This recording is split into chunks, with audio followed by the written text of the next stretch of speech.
दोस्तों, तो इस वीडियो में बात करेंगे एक और आईपीओ के बारे में। तो ये आईपीओ आज से ही ओपन हो चुका है और इसकी एंकर लिस्ट भी काफ़ी ज़बरदस्त आई है। तो चलिए जानते हैं कि ये कौन सी कंपनी है और इस आईपीओ में आगे अप्लाई करना है या फिर नहीं करना है। तो इससे पहले कि मैं वीडियो को शुरू करूँ, अगर आप इस चैनल पर पहली बार विजिट कर रहे हैं या फिर आपने चैनल अब तक सब्सक्राइब नहीं किया है तो चैनल को सब्सक्राइब कर लें और वीडियो को भी लाइक कर दें। तो ये आईपीओ है एरोन कॉम्पोजिट का आईपीओ।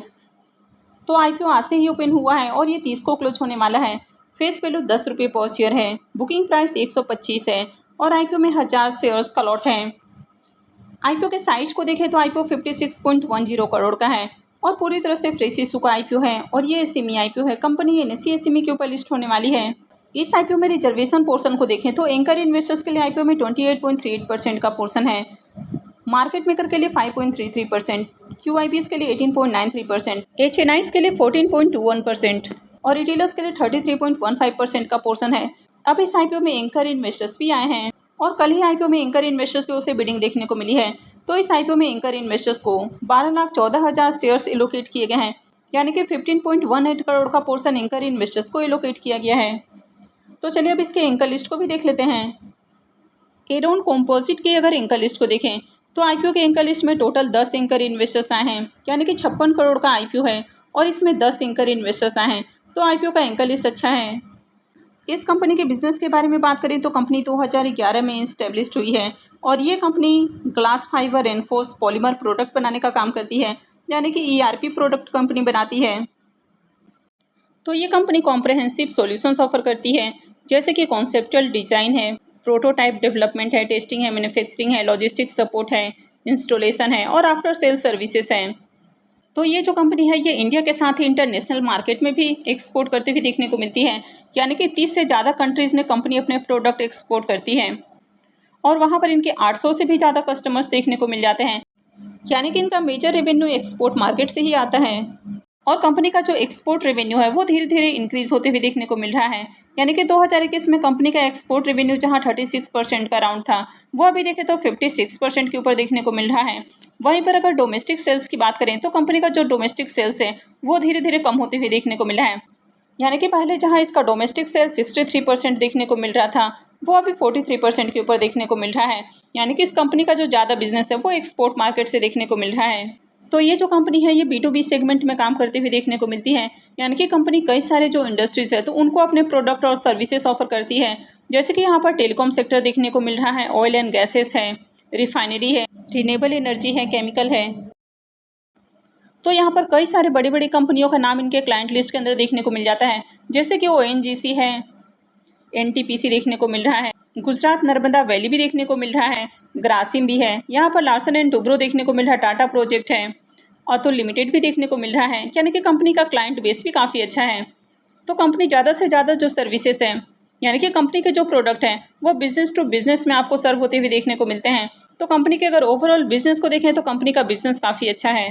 कंपनी के फाइनेंशियल को देखें तो फाइनेंशियल 21, 22, 23 3 सालों के कंप्लीट फाइनेंशियल है और फाइनेंशियल 24 के 11 मंथ का फाइनेंशियल है। तो कंपनी के एसेट को देखें तो ईयर ऑन ईयर कंपनी के एसेट के अंदर ग्रोथ है।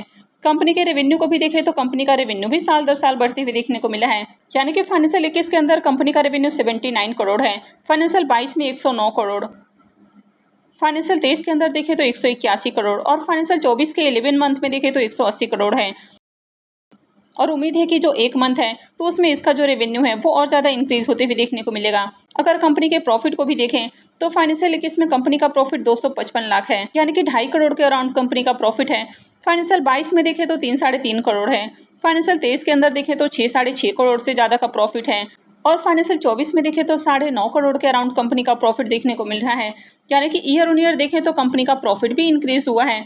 कंपनी का नेटवर्थ लगातार बढ़ते हुए देखने को मिल रहा है और अगर कंपनी के रिजर्व को भी देखें तो कंपनी का रिजर्व भी लगातार इंक्रीज हुआ है। और कंपनी के ऊपर अगर कर्ज को देखें तो 12 करोड़ के अराउंड कंपनी के ऊपर आपको कर्ज देखने को मिल रहा है। तो कंपनी के ऊपर ज़्यादा कर्ज भी नहीं है, क्योंकि इससे कहीं ज़्यादा कंपनी के पास रिजर्व है। तो कंपनी के अगर ओवरऑल फाइनेंशियल को देखें तो कंपनी का फाइनेंशियल आउटस्टैंडिंग देखने को मिल रहा है, यानी कि कंपनी के एसेट और रेवेन्यू के अंदर लगातार जंप है, कंपनी बढ़िया प्रॉफिट बना रही है और कंपनी का रिजर्व भी लगातार बढ़ते जा रहा है और कंपनी के ऊपर ज़्यादा कर्ज भी नहीं है।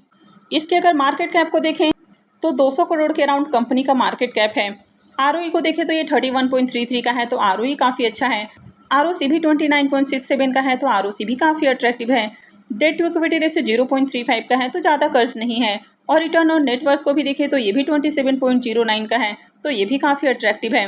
वैसे पैट मार्जिन को देखें तो पैट मार्जिन ओके ओके है। इसके पी मल्टीपल को देखें तो पी मल्टीपल 23.69 का है। तो अगर पी मल्टीपल को देखें तो प्राइस बहुत ज़्यादा सस्ता नहीं है, और कोई भी कंपनी जब अपना आईपीओ लेकर आती है तो रेयर ही आपको कोई कंपनी सस्ते प्राइस के ऊपर आती हुई देखने को मिलती है। तो यहाँ पर भी देखें तो प्राइस आपको ओवर वैल्यूड देखने को मिल रहा है, हालांकि बहुत ज़्यादा ओवर वैल्यूड भी नहीं है।